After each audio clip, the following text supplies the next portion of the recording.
Tom Landry, the dean of NFL coaches, the 1986 season has been one of frustration. Their record was 6-2 at midpoint. It is now 7-6. But with a win tonight and in their final two games, the Cowboys still can make the playoffs. Well, it was a typical Monday night game, crowded stadium.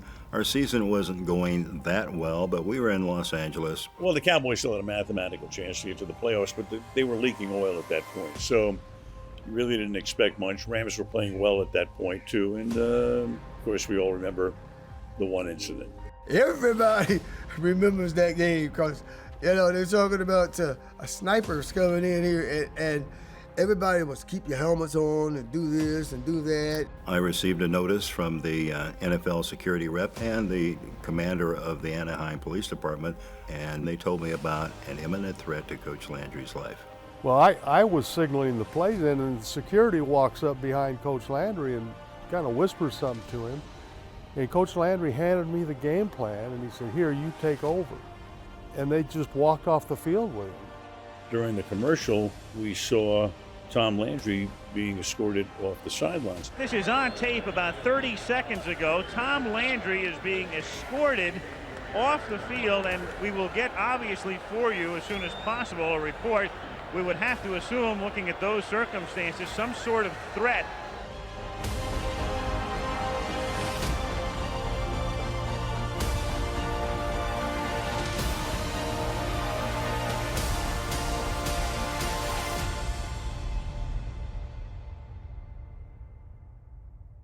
We're in Texas Stadium in Irving, Texas, where tonight an electrified sellout crowd will watch the Dallas Cowboys and the New York Giants open their NFL season. Well, I did the opener. It was the first game on Monday Night Football for me. I was very nervous, but I remember there was a great deal of excitement. Herschel Walker had come in. Danny White was probably in the prime of his career, and there was a tremendous amount of anticipation. It was a great game, too. Cowboys won it, rallying at the end. Herschel Walker with the winning touchdown. Inside handoff, Walker, first down and touchdown. Great call. It had been a brief period since they've had the ultimate success of the Super Bowl, and you kind of got the sense of where were things going here. And 86 was kind of, I believe, Tex Schramm's attempt to kind of jumpstart and make sure this thing didn't slide too far.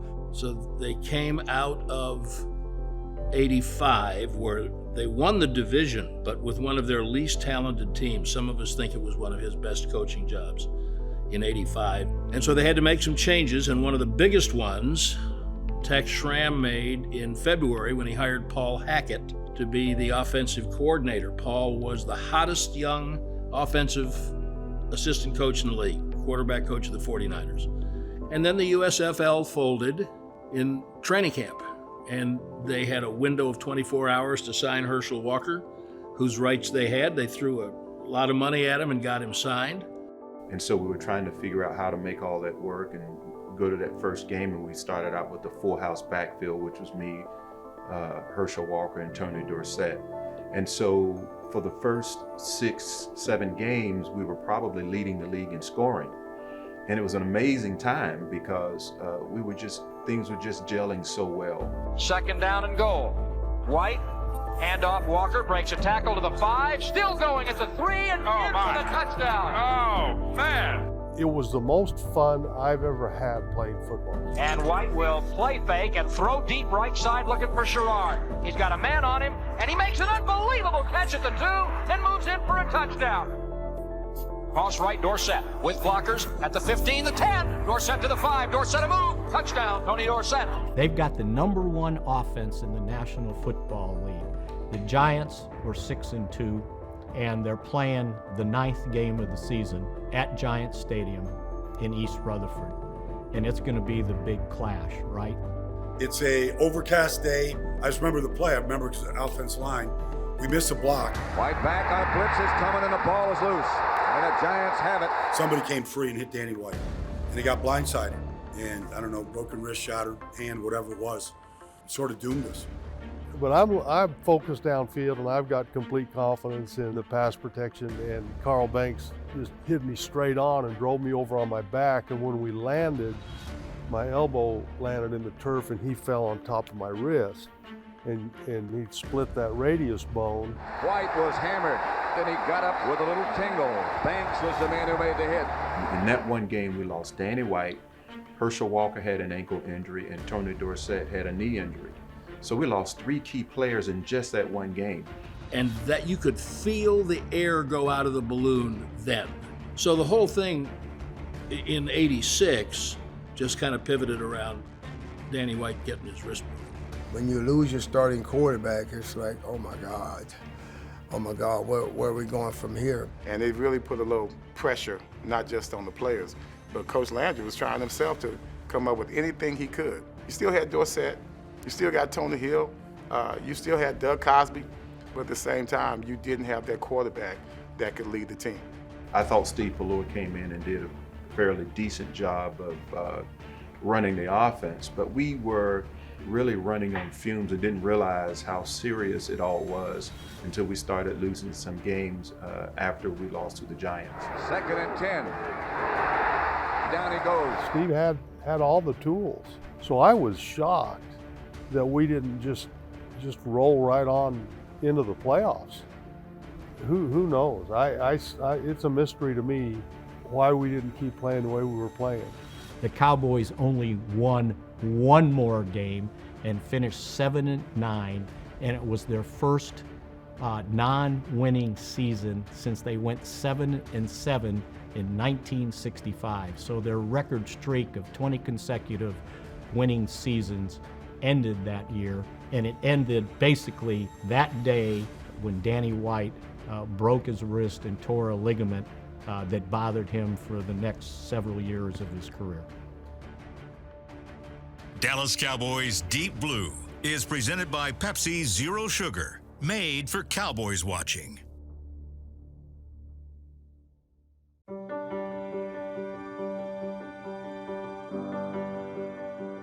Tom was an iconic coach, Hall of Famer, one of the greatest in history. But at that particular point, there was a feeling that the Cowboys could do a little bit more offensively. The feeling was in Dallas that Paul was going to be the guy who takes Landry's place at some point. And everybody kind of felt that that was the direction they were heading. But Tom was very serious, very smart, to the extent that he saw everything around him. I don't know if anybody ever knew more about the game or knew the game better than Coach Landry. Our Monday meetings, he literally did every single play. Offense, defense, special teams. He did every single play of the breakdown. Win or lose, correcting mistakes. I rarely saw him smile. I think someone said that if he smiled, he might break his face, because he just wasn't that guy that, when he was around us, he wanted to be as professional as possible when he was around his players. And that's the persona that he wanted for the press as well, because he didn't want to give you anything. I mean, he was an engineer, for crying out loud. He understood how everything worked. But he was a football savant. He revitalized, changed the way defense was played. That whole flex defense that won them championships and put them on the map, totally counterintuitive. I would describe him as one word: serious. Coach Landry was a guy that he was on top of everything. He did everything, and it was coming here as a head coach. I didn't think he would be as hands-on as he was. For example, he had all the attention and all the respect of all the players. And every time Coach Landry walked into the room, everybody got quiet. And it was just one of those things. But he was a great coach. He knew the game of football. I mean, oh my God, it was just unbelievable. Now we got to make the big plays now. Somebody's got to make it. Let's play together and let's win it. A lot of players didn't like him when they played for him. When they stopped playing for him, they loved him, because what they came to understand was things that he wouldn't ever let them know, like he knew all of their kids' names and birthdays. When I got released by the Cowboys, I set up a meeting with Coach Landry because I wanted to reach across the desk and thank him for my opportunity for 6 years. And he took the meeting, talked to Coach Landry for 2 hours about everything: life, travel, football, life after football. Next to my father, I don't know if there was another man that had a bigger impact.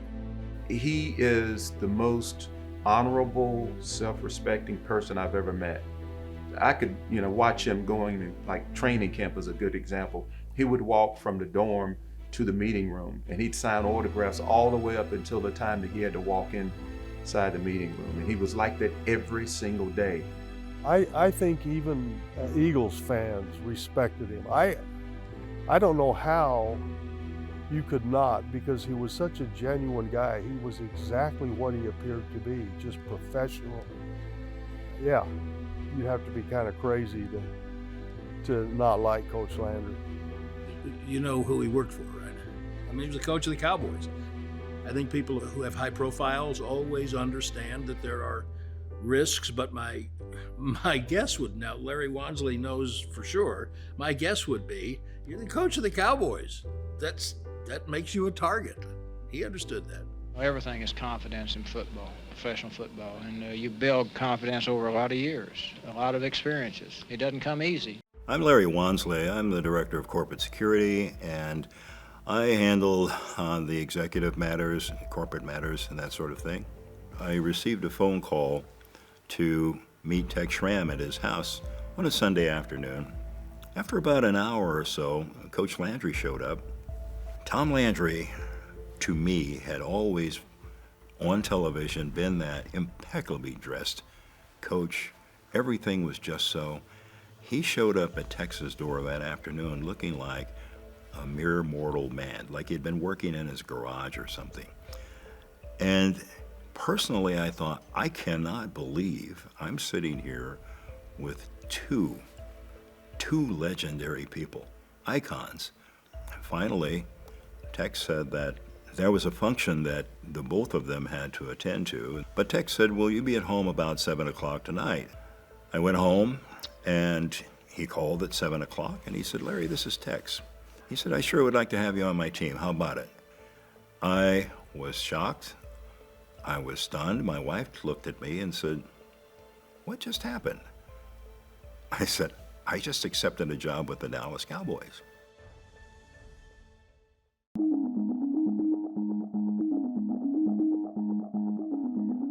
If you'll recall the history of the Cowboys, there was a controversy over drugs, and they accused 2 or 3 of our players of drug abuse or something like that.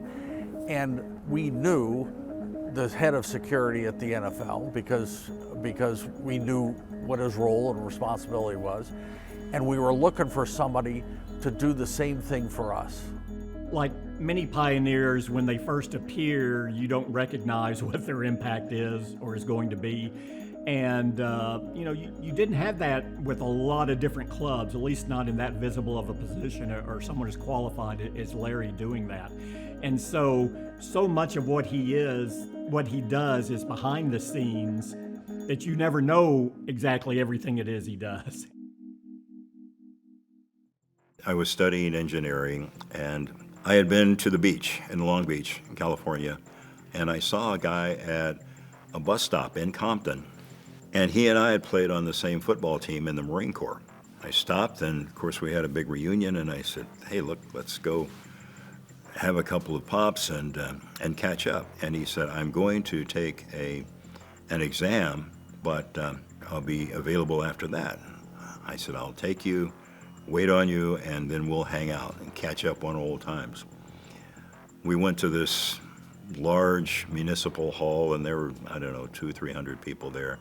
And I was just simply hanging around out in the hallway, and one of the officials said, you need to get in there right away. They're about to start. And I said, I'm just simply here to wait on my buddy.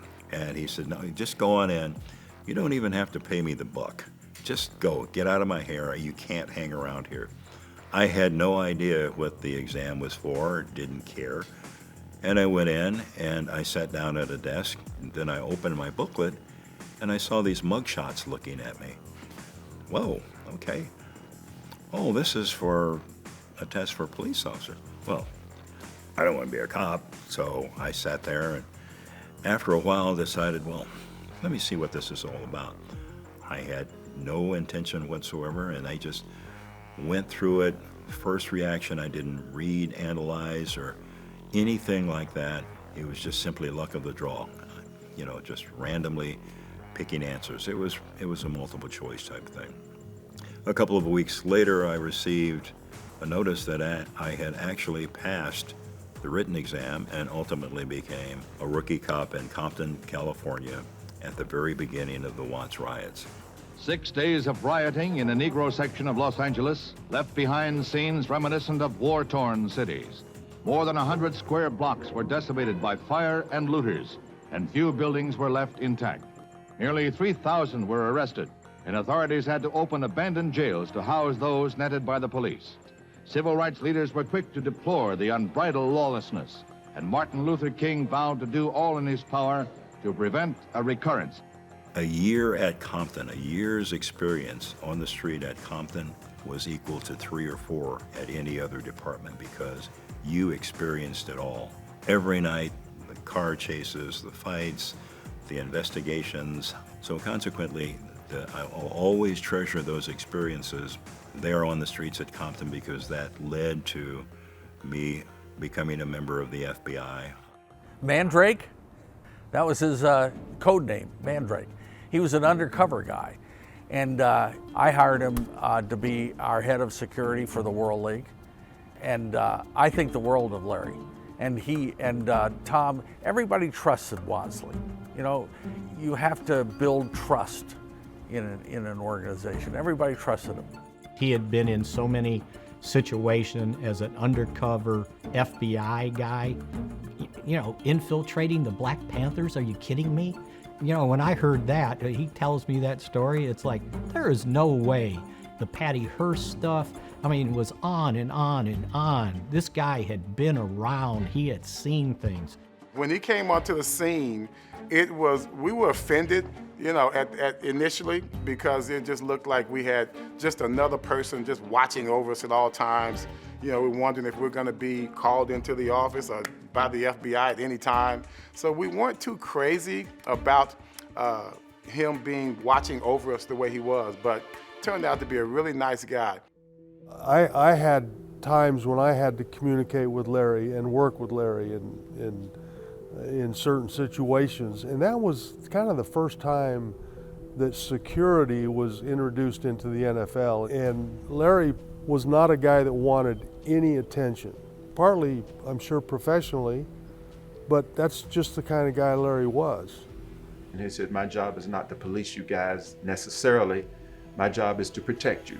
So Larry just decided to call me one night. He says, well, where are you? I said, well, I'm home in Dallas.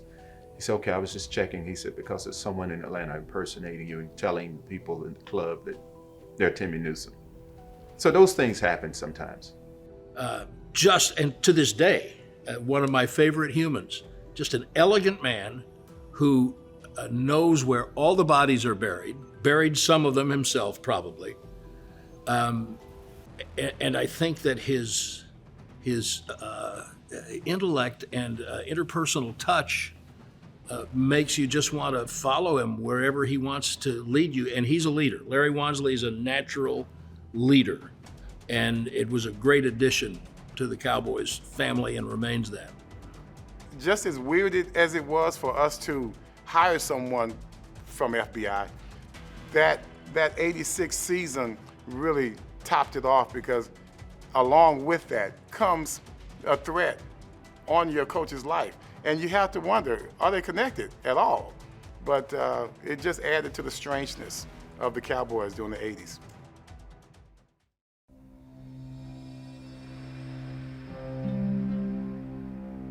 Hello again, everyone. Welcome to Anaheim, California, where we think we have a good matchup for you tonight. The Rams and the Cowboys have been meeting for a lot of times over the past few years. I thought we had a really good shot at beating the Rams. I think it was either Sunday or Monday night game. So we went in with a lot of confidence.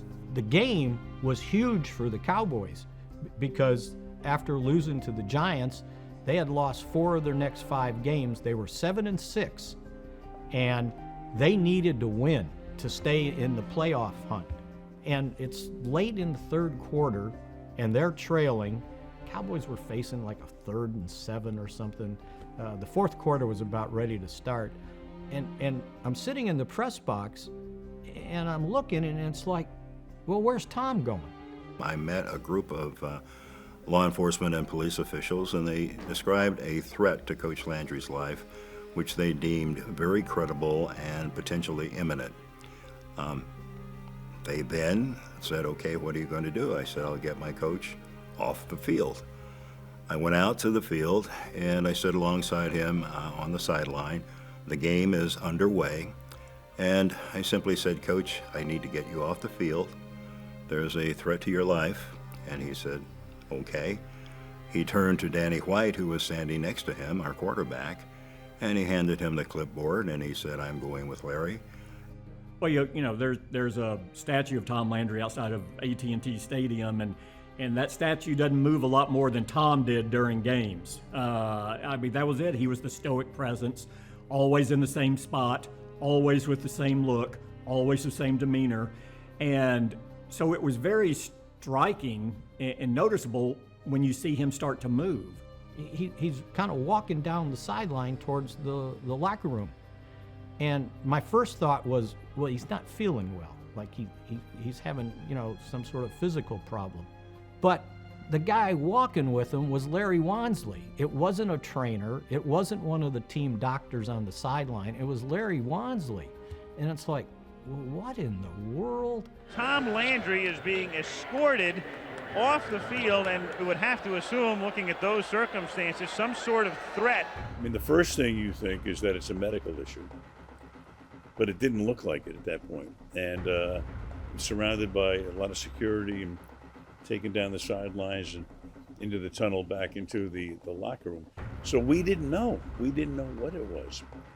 It was being passed on through the sidelines that there was bomb threats, death threats. Something was going on towards Coach Landry. And then Landry gets escorted off the field. And then we all see it.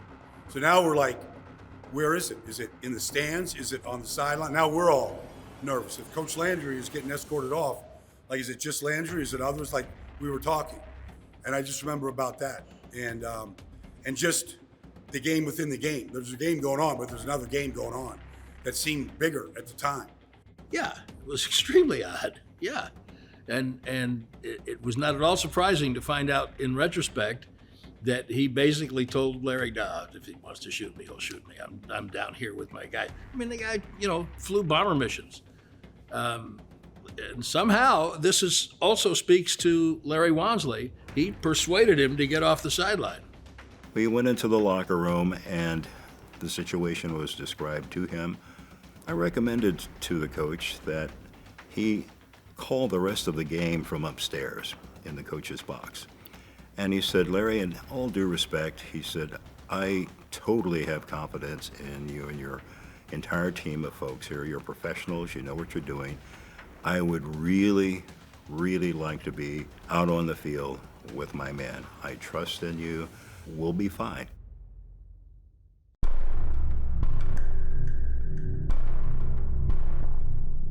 Tom Landry is being escorted off the field, and we would have to assume, looking at those circumstances, some sort of threat. The reason it got everybody's antenna there at that time was the fact that they had had previous problems at Anaheim Stadium with people being arrested carrying guns into the stadium.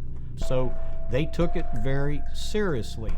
But from Tom's standpoint, it was like, oh, this can't be true, right? No one's gonna try to shoot me. At this point, things were going off the rails. You know, we're trying to win a game, and now we're worried about somebody's life being threatened. And Tom Landry's life, of all people. That was really something that it really took away from the focus of the game. As much as Tom Landry wants us to sacrifice, we weren't going, you know, we were really not looking forward to losing our coach. At that time, I turned to a police officer who was nearby, and I asked him if we could borrow his ballistic vest. We got Coach Landry really fixed up and got him redressed, and we were ready to go back out on the field, which we did. But all of this is under the watchful eye of the live TV broadcasters. Seconds ago, Tom Landry emerged from the Dallas locker room and escorted back out to the field. Might have been the first time that Tom Landry was not on the sideline. And when Tom came back, it looked as if he had some sort of protection under his jacket, under his garb that night. So that's when we surmised that, there must have been some sort of a threat, and unfortunately nothing came of it. That was a first in NFL history in terms of, in the middle of a football game, the head coach being escorted off the sideline. Coach Landry came back and he just walks up to me and he takes the game plan from me and he just starts calling the plays. It's just like nothing happened. And I said, Coach, what's going on? He said, they said there was some kind of a death threat against me. And you had to know Coach Landry to appreciate this, but just as serious as can be, he said, you better not stand too close to me because they might miss me and hit you. Word for word. And so he takes the game plan and turns to give me the next play. I'm like 5 yards down the field. I said, Coach, I'm down here. I couldn't resist it. It was a humorous thing. I mean, it's one of those few times that you'd see Coach Landry actually grin in a football game. On the side, he was always so serious about it. I mean, funniest things could happen and he wouldn't crack a smile. But he did grin at me a little bit when he saw me down the field. I was pretty proud of that. It's one of my greatest accomplishments. But it's so ironic that would bring a smile to his face of all the things that happened in Tom's career. Again, there was speculation as to what had happened. There was a lot of technical work that was being done, and they compared before and after shots of Coach Landry. Again, the Landry situation, that's a shot earlier tonight. And as you can see, Tom with the tie and the shirt and the vest, and as we suspected, that white underpiece would be some sort of protective vest that he is wearing since his removal and re-entrance to the stadium. I gathered a few players around and I said, guys, I need you to sort of stand around Coach Landry. Now, these are big guys in football helmets and pads and everything else. And going back to, my former past, being a sniper and all that, I was looking to really spoil any good sight picture that someone may possibly get.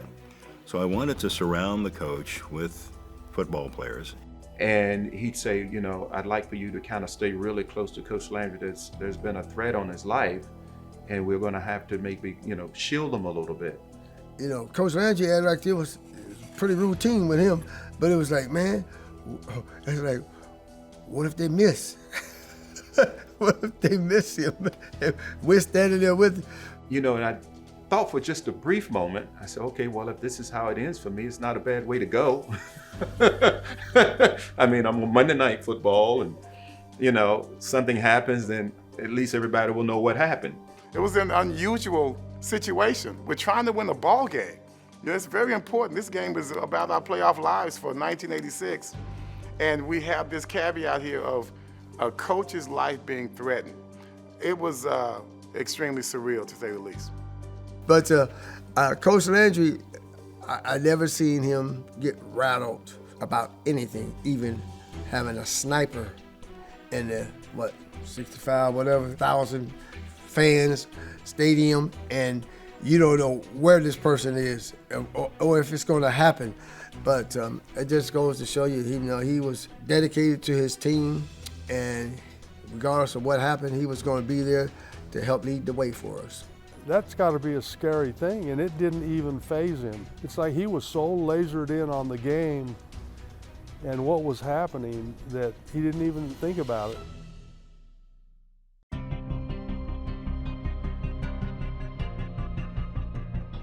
First and 10 from the 41-yard line. Redden, a big hole. 30, 20, 10, touchdown Redden. He has pretty much put this one out of reach. The game went on. The players had to do what players do. So they had to run the plays. They had to play defense. They had to do the things that they would normally do. But sure, you're wondering what in the world's going on. But they probably had more information than we had upstairs. That right there really was an experience for me, because when you got 60-something thousand fans, how can you hide? Where do you hide? You know, so your mind is kind of running wild. You know, you don't know if it's going to happen. Well, we kind of stayed focused, but it was the conversation every time we came and sat down on the bench. That was the conversation, like, hey man, Tom's still here? Yeah, he's still standing over there. So it was just one of those things where we tried to adapt, but we didn't do that well. Big rush, but Banks falls for the fair catch at the 26, and the penalty marker is down as Everson Walls ran into Hatcher. Running into the kicker, number 24, 5 yards, first down. For Sherrard again, and at the 1 yard line, apparently an interception, and it is ruled as such by Mickey Sutton. And the nightmare continues for Pallure. And now there are all kinds of flags down as Randy White gets into a little bit of an altercation with Tony Slayton. Personal foul number 54, and number 54 is disqualified for unsportsmanlike conduct. The police had saturated the stadium with uniformed and plainclothes covert people to see if they could find and identify the perpetrator. All that was going on amidst a football game. The commentators are, again, they're continuing to speculate, and that's the whole dynamic of that entire situation. The situation is this: a series of telephone threats were received by authorities, and it was deemed they were serious enough to take Landry to the locker room, and it was evaluated there and investigated, and after doing such, it was determined by Landry himself to return to the field. You know, Coach Landry was an interesting person. We'd go up to Philadelphia, for example, and he would warn us about going through the tunnel and making sure our helmet would be on. But yet, he would come with the coat and the tie and a fedora hat, and he would walk through that tunnel, and they didn't touch him. So that was a kind of reverence kind of feeling for the fans in Philadelphia, which they can be pretty ruthless. And that's the reason he warned us, but for his safety, it didn't seem to faze him. And so I knew that if something like that was happening to him, he was going to focus on the mission and continue to do what he needed to do as a coach. And so as long as he felt secure, I felt fine. There are certain moments that kind of encapsulate a season, and for all the wrong reasons, that moment of Tom Landry leaving the field and having to come back, which was so uncharacteristic, did. And I think when you look back on it and reflect on it, it really was, in a lot of ways, a symbolic, okay, things are different from this point on now from what they had been for the previous 20 years.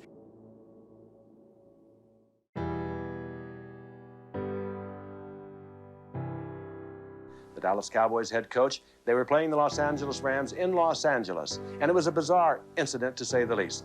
Here is the sequence of events.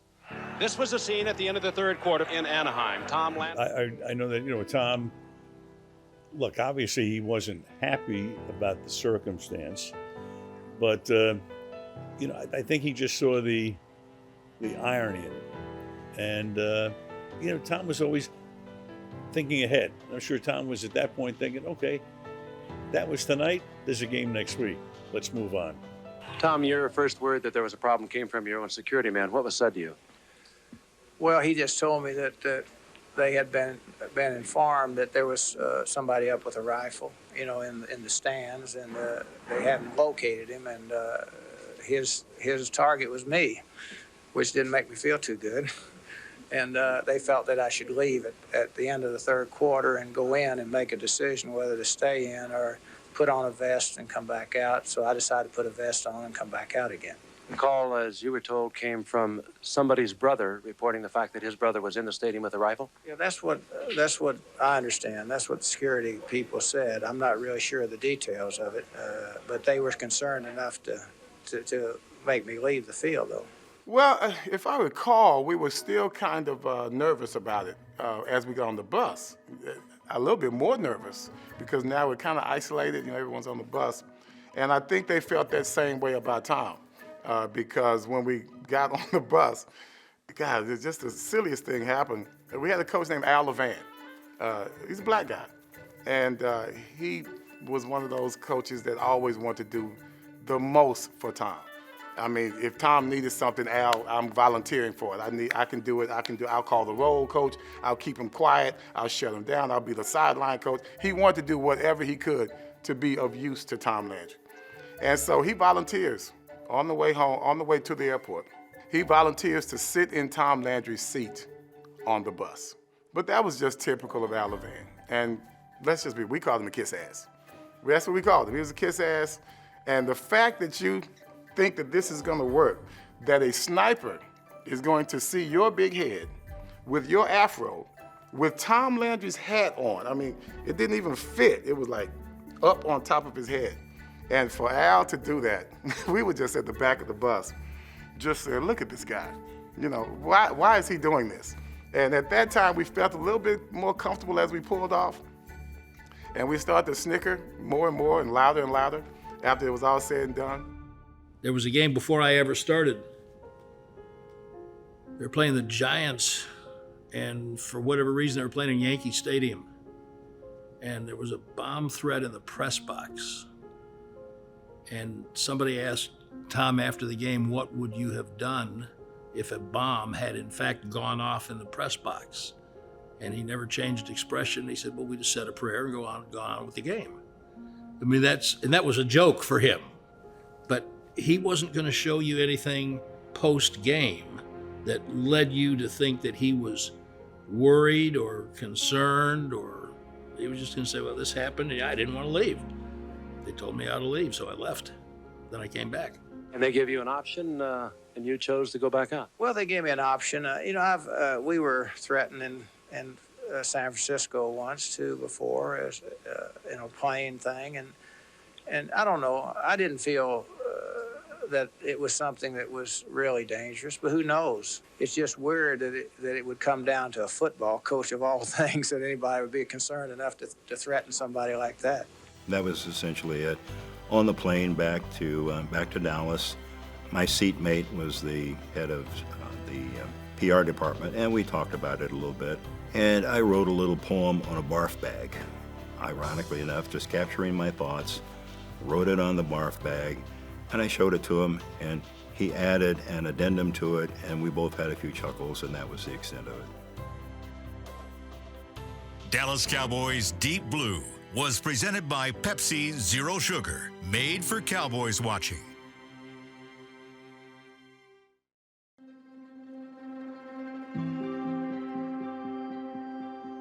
I found my story in the archives, and it appeared December 8th, 1986. And the headline was, "It's all but over," meaning the Cowboys' season is over. But then the subhead was, "Threats force Landry from game." And I kind of read through it, and I'm going, well, I never mentioned that in the story, right? Because this is about Tom Landry, and somebody was threatening to shoot him. And then the subhead is, "Threats force Landry from game," right? And it was like, it was just so surreal. It's like, you can't make this stuff up. So that kind of shows you the priority that the Cowboys was. Yeah, maybe the coach was going to get shot, but the Cowboys aren't going to the playoffs. It was funny, when I would go into Dallas in '86, everybody's pretty happy at the beginning of the year, not happy at the end. In '87, not very good either. '88, terrible. And I think the great irony was, when I would go down there, you'd have the media all either writing columns, going on radio or TV, and everybody suggesting that Tom's days were numbered, and it was probably time to move on. I have never had a coach be threatened with sniper fire any other time except for with Tom Landry. And it was a precursor for how Tom Landry's long storied career with the Cowboys would play out. What also struck me too is it's easy for all of us to say that these threats are by and large hollow. What's ever going to come of this? Of course you go back out on the field. I don't know if I would have been as confident in saying that, if I was in that position. And you can dismiss it and say, you know, by and large, nothing ever happens out of this. And I don't think you should ever dismiss how admirable it was for him to assess everything and still come back out and be out there. And even though it's expected, I don't think it's an easy decision at all, nor should it be. And I almost feel like the league at that point said, this could be more prevalent. This is what teams need. And if that did kind of start the security era, especially with a lot of international games now and the world we live in, the World Trade Centers, all that stuff, I feel like that might have been the genesis of it all. And again, a bizarre circumstance here. Tom Landry again surrounded by security, obviously wearing something under his sweater that we assumed to be a vest, having gone in to get one earlier. Strange world we live in. They caught a lot of people. They got a lot of guns out of the stadium. This was before firearms were restricted as they are now. But the particular suspect, they ultimately identified him, and they took care of it in the judicial system. As an update to the Tom Landry story, this past week I spoke to the Anaheim Police Department in Anaheim, California, and the investigation is ongoing. As far as my own personal feelings, it is hard for me to conceive of an individual, a sicko, a weirdo, who can cause so much pain and anguish, and particularly around a sporting event.